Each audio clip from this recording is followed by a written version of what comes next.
Greetings, everyone, and welcome back to another interview. We're here with author Eden Knox here at the Cozy Book Nook, and she's going to talk about her current book, some of her upcoming projects. We're really excited to have you here, Eden. Thank you so much for joining us. Thanks for having me. She's here also to sign copies of her books, so we're just super excited to just continuously meet these authors. So super excited to have you here. I'm still fanboying over pretty much like every time an indie author comes, it's like, oh my god, you're an author. Keep forgetting, like I am too. Like, oh yeah, I'm super excited to meet you. But yeah, super happy that you're able to make it in today. We are here to talk about your book, Tripping, for number 68. There you go. This is the book right here, and this is your debut novel. And we were talking a little bit before, so this is. And I didn't realize this when I first read it, like Tripping for number 68. I was like, oh, it's going to be number themed. But there's actually more to it. So how about you tell us a little bit about this title? Okay. My vision for the series is called the Sin Bin series because it's all hockey romance. The penalty box is called the Sin Bin. It's a slang term. Wow, okay. So I'm not a hockey guy, so I'm learning something today, so this is cool. We're going to have hockey slang 101. Nice. And I will teach you how to chirp for the Capitals. Yes! I don't even know who that is. That sounds exciting. Nobody likes the Capitals. Nope. Yeah. Red Wings? Yeah. I'm a Penguins girl because, yes. Every book in the series is going to have a penalty in it. So this one is Tripping. And then number 68, Elliot's jersey number is 68. Okay. So nice. That was how I envisioned building the titles for all of the books, really. And you have some already envisioned. So I do. What are those going to be called? I'm excited. So Fighting for number 57 is coming soon. We're in like the final, I can see the light at the end of the tunnel. Nice. I don't think it's an oncoming train. I don't think. It might be. But could be a light, be a train. That's half the fun. Yeah. A kind of recurring theme in Tripping was Veronica. Veronica Snow is, she's PR for the Rockville Ice Wolves. She fixes everybody's problems, and Elliot Moxley has big problems. We kind of gloss over it in the book. In the off season, his ex-girlfriend decided she was very unhappy with the fact that he dumped her. I mean, he said, maybe we should go our separate ways. I need to focus on my career, which is completely different from just but she didn't like it. She got retribution by releasing less than appropriate photos and things that they had shared over the course of their relationship. Ronnie has to try to fix his image. Start eating the popcorn. Oh, it's good. But every time Ronnie is encountering Elliot, and he is like the bane of her existence because he's making work for her, she ends up face planting into him. Chapter 1, she's coming into the building. She's trying to the heel fell off of her boot just as she was coming in. She's like, okay, I just need to get into my desk. It'll be fine. And she runs into him and drops all of her papers. And she's just like, I can't with you. And he just kind of sits there and hey, Snow Queen. Hey, Snow Queen. Is my It worked. It worked. Nice. But at the time, she's like, you're so annoying. So we've got a lot of Tripping is kind of a recurring symbolism theme. Nice. In Tripping. Fighting, it's second chance. A little bit enemies to lovers. And they do fight a lot. So that kind of ties in. Yeah. Hooking has a very similar, recurring theme with it. Have you ever started working on drafts of cooking? I did. Are you? Okay, wow. Yeah. You're she's ready she's going. I'm trying. That's good. On the Power Play has a couple of short stories out. One was just out in an anthology and it's been pulled off of Amazon, so we have our rights back to do what we wish with it. Nice. I'm trying to decide if I just want to just release it out as a little novella and leave it in its purest little form, or if I want to make it even bigger and put it into like a nice huge like Emily Rath size book. We will decisions. It's hard decisions. It is. The throuple from On the Power Play from Lovesick is also going to be in Sugar and Spice Antho, which is going to be out next month. So I've got these little nuggets like there's an Elliot and Ronnie short that's going to be coming out next month. End of this month. Proceeds from that one go to American Cancer Society. And it's Elliot is trying to like help a young player that he sees needs gear, and instead of just like saying, hey, I'm gonna do this thing, can you be point person and get the stuff to the person that needs it? Yeah. He just kind of has things shipped to her office, and so Ronnie's office is getting visited by the Amazon guy with a helmet, pads, skates.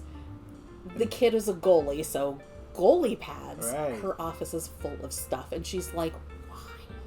And he's like, because I was trying to do a nice thing. So that's very interesting. So you take these characters and you actually have them in other anthology books. And you were with other writers in these books, or is this a compilation of... Everybody has their own short. Their own short, but you're in a book with other authors, but you're incorporating like characters from my your existing book, characters in your universe. That is very and a lot of it seems to be a lot of charity forward. So, and we just talked earlier too about another one that you just finished up too. So that's really good that you're able to not only write a book and write more books, but also use those books and those universes to put them into books for charity and stuff. And that's like a that's a two-edged sword. It helps helps them, and that's really amazing. So authors consider that, like, if you're looking for a way to do some charity work and you want to get some more of your writing out there, and when you instead of creating new stories, through the universe you're in, expand those characters instead of having to write a whole new book about that character, which may not always be possible. Put them into these other anthologies where they can continue to live on. How do you come across a lot of these charity books? Are you part of any kind of collaboration or? Lovesick, the one that just closed out at our last update that we got is royalties cleared 2,300. Wow. We still have the rest of July to get tallied up, but very good though. Just for the Trevor project. So that one, I'm in a Discord chat with a couple of the other authors, and they were like, "Hey, anybody want in?" There was a little bit of a pay in just to pay for editing, formatting costs, cover art, because art is expensive. You still have to pay for it. Yep. And it just happened to kind of work out that I'm like, sure, I'll write a 10 to 15,000 word little short story on a theme, because most of them are all on a theme of some sort. Lovesick, it was hearts, not parts. So we had lots of variety in pairings, thruples, polycules, shifters. There was a gummy bear shifter in there. That one was that was a fun read, actually. I was like, I've never read a shifter, and I've definitely never read a sentient being shifter before. So yeah, it was cool. So that was that one. The one that's coming out at the end of the month, I'm gonna get it backwards. Tattooed Wings and Stranger Things? Stranger Things and Tattooed Wings. No. First way. Put the thing down, flip it, and reverse it. Yeah. Yeah, Tattoo Wings and Stranger Things. And the general theme of it was fairy godmother. We kind of hit on this one a little bit before. There's a really good friend of ours, me and my author friends, Celtic Blue to You. She does she puts us in on guest spots on TikTok lives all Very over the nice. place. She'll drop into our DMs just like what you doing? You know, are you available this day at this time because I've got a spot. Love it. And you know, constantly, and it's always working to pair us and get us more visibility. Because she loves her little indie authors and narrators and artists, and she collects us like Pokemon. And then, you know, here, let's go on a live with this. I love it. I love it. Yeah, as a writer myself, I know, like, it almost seems, and I mentioned this many times, like in different interviews, how like authors in the past had always been like solitary, like introverted. They were like, you know, it was more of a competition than anything else. But since I've kind of gotten into, now that I'm in the bookseller side, but also been interacting with a lot more writers as a writer too, it's like the communities have just exploded over the years. As far as now, they're not competition; they're collaborative. Now they're like, they want to help each other succeed, because then everybody understands how difficult it is. So we are not Wendy's and McDonald's. No, but it's great. You guys are always talking, you're interacting, you're seeing how we can collaborate. Now, I know you you mentioned you came from a literary background. Did that start all the way back in like when did you know you wanted to be a writer? When you wanted to start really getting into writing stories? My every grade card from like second grade on said I had an overactive imagination. Love it. So it started kind of early. Elementary school, hitting at the Young Authors Conference, where they would have other authors come in, and like you'd have these little like writing clinics. That was kind of like the beginning of that passion. Yeah. Didn't really go anywhere with it until about 7th grade. And one of these days I will get brave and I will go back to Mount Vernon and I will go into Paragraph's bookstore and I will be like, will you please put my book on your shelf? Because Mrs. Hanson was my 7th grade English language arts teacher. When everyone else was struggling with the preposition song, she let me and another friend of mine who was also very big into, we wanted to be Stephen King when we grew up. Stephen King and Anne Rice, we already decided. Love it. You know, we would be the next. Too. Yeah. And so, yeah, edgy little 7th graders sitting in the back of class like, oh, look at this thing I wrote. You know, it's all bloody and gory. It's great. Cujo with vampires. Exactly. That was totally us. We're sitting there doing this little collab thing back and forth and like writing like dark gothic poetry. And she just let us fly with this stuff. So she kind of got the ball rolling. So yeah, this is all Mrs. Hanson's fault. so you mentioned like Paragon Bookstore. Is she own it or run it? Or? She had she had retired from teaching at Mount Vernon City Schools. Bought Paragraphs. Owned it for a while. Decided she was going to retire. Paragraphs makes more sense. I said Paragons. Yeah. Paragraphs makes more sense. And then she is now apparently retired again. And I'm like, that means I can't go in and ask her to put my book on her shelf because she's not there. But apparently she does still pop in periodically. Okay.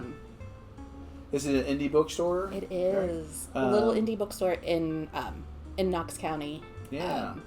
It used to have a coffee shop right next door. So like after I graduated high school, moved back into town after spending a couple years away. They used to have a writing group in Paragraphs. So it was like you went over to Sips. Rest in peace, Sips.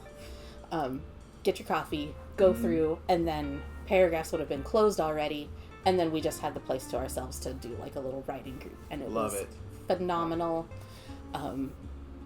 Kind of missed the vibe of it, but that was kind of like where everything kind of like slow crawl up into this.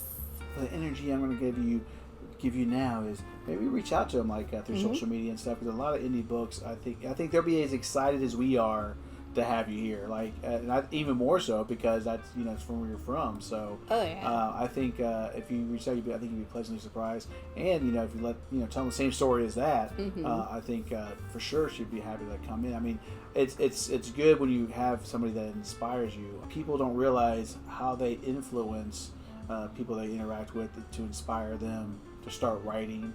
I'm inspired every time I meet indie authors because it's like people don't, truly don't appreciate when you like see like Stephen King or Anne Rice or it's like you think they have a whole team behind them. They're still just like us with their authors. They sit down and they just they put themselves on the pages. They have the same fears as us. Anybody can like our books? People we can keep am I able to keep this kind of production? But I think that's one of the reasons why authors nowadays really get along with each other, because we understand it's like we're that fear of nobody liking our work, and all of us having that story of somebody that inspired us. I'm sure you're that way for other people. You may not even realize, like, you may have like already touched young minds that are started writing, not even realizing that your story just inspired them to. A girl can always dream. A girl can always dream. Yes. I mean, look at it. This is a nice cover. This is a good sized book, and the writing is pretty good. It's small font compared to like some of these are like even bigger font, double spaced. So this is a solid, beautiful book. I mean, and this is yours. And my friend who's a cover artist did the cover she did the cover and she also did the chapter art. Oh wow! I saw it. Yeah. You can't see the inside the pages on the video, but you need to buy a copy of a book so you see it. It is very, very cool. Rose Johnson did my cover. She also does my formatting. I would be lost without her. She set it up good for me. So how have you found the self-publishing route? Like, did you ever like submit work for traditional, or you just decide you're going to go? I completely skipped it. Yeah. I watched before I ever got tripping done. I watched, because you start up your socials. It's becoming an author is very much like what came first, the chicken or the egg. What came first, the book or the social media? Right. So started up the social media while I'm still working on the draft, trying to network, build up all of that, and I'm finding all of these author friends like on Twitter, on Instagram, and they're like on Facebook, and then they're saying they're like, submit to this, agents, submit to this, and then they get the rejection, and they're posting about how like gut wrenching it is, and I'm like, so I could put myself through that meat grinder if I want to, and it looks like it hurts, or I could just skip it and just do all the work myself. Yep. Which is its own level of pain. It is labor. Puts everything on your shoulder. Essentially, it's like you are a one gal show. It's like you do everything. I am my CEO, my COO, my C. Somebody should take the CFO from me because I should not be trusted with that one. I'm my own marketing. I'm, social media. So, all of the hats, the graphics, everything. I have to, it's all on me. And it's kind of a full-time job. It is. On top of a full-time job. It is. And, but at the end of the day, it is my baby. It is mine. I do have some friends who are, they're like PA services. So it's like they could take some of that stuff off of my shoulders for me for a small fee. And it's on my list of things. It's like, all right, if I sell X number of books, that would get me to the point where then I could bring on like a PA service. So then they can do the social media posts for me, and then I don't have to try to sit in Canva and build cute little graphics that are different from the one I posted 3 days ago because you can't just recycle them. Exactly. Yeah. And it would be cool to get to the point where I have the people to do the things. Mm-hmm. Someday I will get there. Author goals. That's the author goals. Yeah. Author goals. I think the author people I know, only like one of them actually has a PA, maybe two.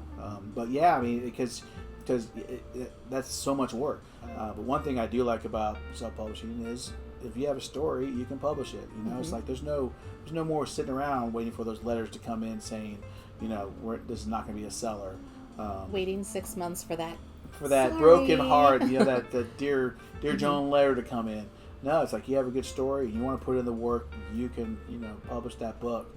In the time someone has waited for an agent to read their book, send them a rejection letter, or read their book, try to, you know, talk to a couple of publishing houses, and then get back to you, I'm already done. Yeah.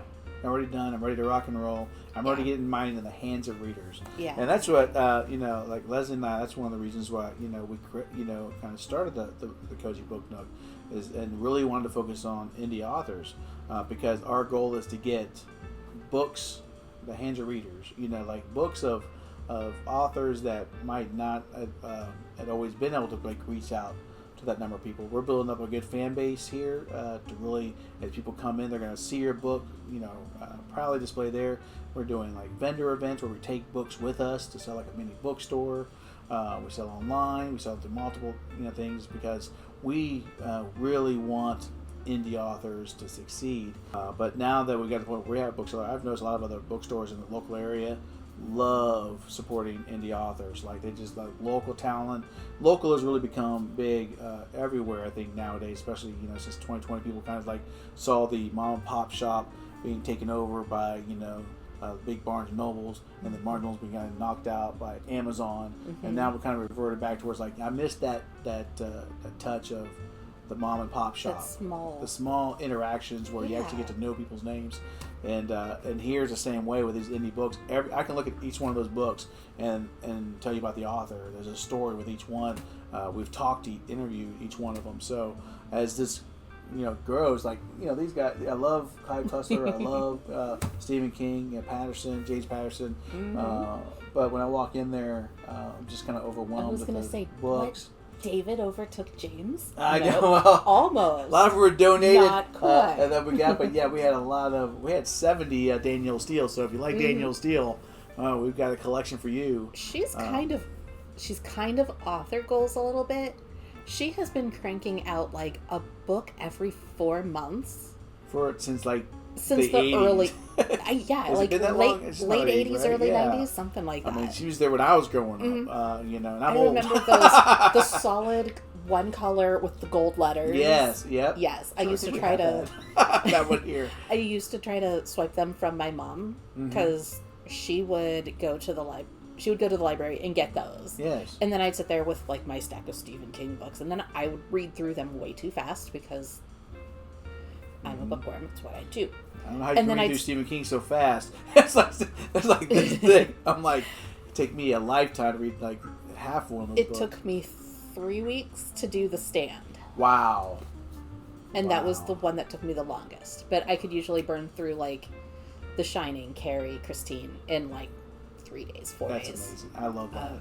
I'm envious because I do not have the capability. I'm on the same paragraph for an hour kind of guy. Like I just keep like drifting off, go back, just terrible at it. I've started going the audiobook route now, and I'm like, maybe I will actually finish my TBR because I have this like perfect storm thing going on because I'm an author, I'm a bookworm, and I work at a library and as a day job.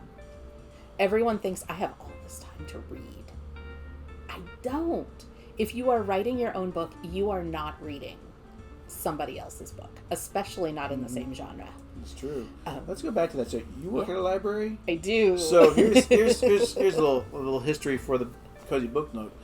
So we love books, and I wanted to work. I was like, well, I'm going to work at a library. So I started researching it, you have to have like a master's degree in like library technology or something. Not so much anymore. Not really. Yeah. I was like, oh my goodness, it's like you know, I didn't realize librarians to have that like big capital L librarian. Right. Yes, you need a master's degree in library science, and I'm getting ready to start my second year of grad school.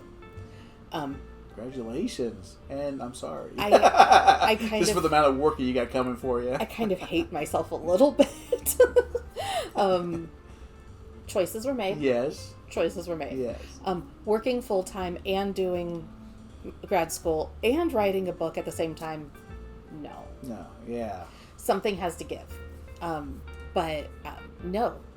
A lot of libraries you can get started as like a library associate, with like maybe just a bachelor's degree. With just a bachelor's degree. With or if never mind. If that. Right.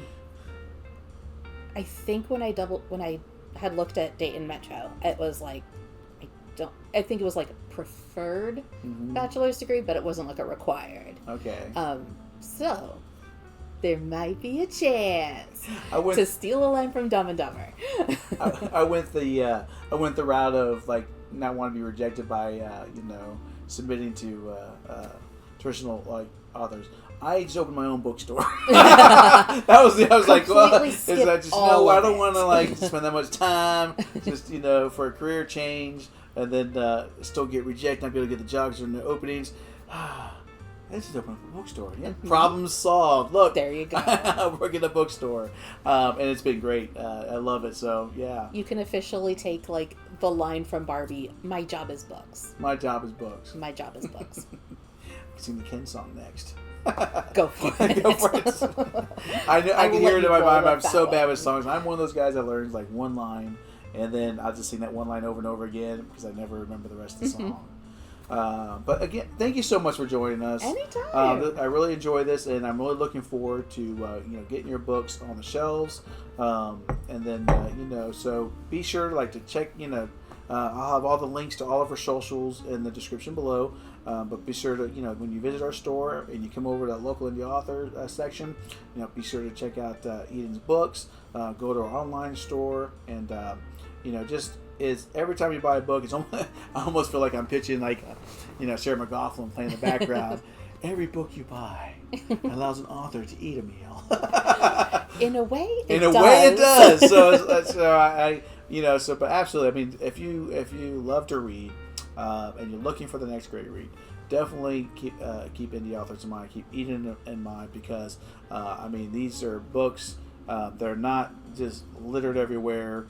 And these are like gems and diamonds in the rough. These are books that you'll come across that you just fall in love with. And like, oh my gosh, I'm so glad I came across her book, and she's local, and I can meet her, and she'll be happy to see me, and she'll sign my book for me. So they're just it's a really good community. If you're thinking of writing, you just have Eden and fellow indie authors that you can just come up and ask her questions, and she'll be happy to help you. So we're just so excited to be on this journey. We're so glad that you joined us on this journey.